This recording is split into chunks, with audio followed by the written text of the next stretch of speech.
Welcome, this is Brenda Spurgeon, and in this quick tutorial I'm going to show you how to utilize the version history throughout the apps of GSuite. Here I have a little substitute lesson plan that I want to make different versions of so I can access them throughout the year. To start with, I'm going to just make my original template a version history, so I'm going to go to File, Version History, and I'm going to name this current version. When it asks me for the name, I'm going to call this one my original blank template. Okay, and then I'm going to save it. Now, as I make changes to this, I'm going to create a new name. So let me make a few changes.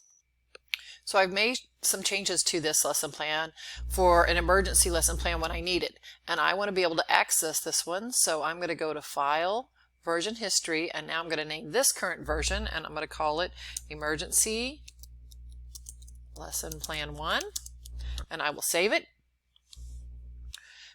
Now, when I go to my version history and I say See Version History, you will see up in the top right corner,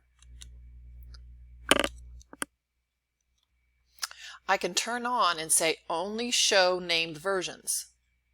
So it'll show me the ones that I've specifically named, and if I click on my emergency lesson plan, I will see it and I can restore back to that version. If I want to go back to my blank template, I just simply click this Restore this version and I can say Restore.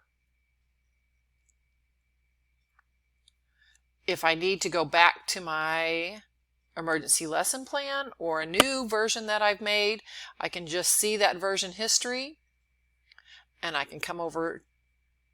If I will see all the changes that I made, but if I just want to see the ones that I named, I'll click this little button where it says Only Show Named Versions, and I can go back and I can see my emergency lesson plan 1 or my emergency lesson plan 2. And easy access. You never lose any changes that you've made in Google.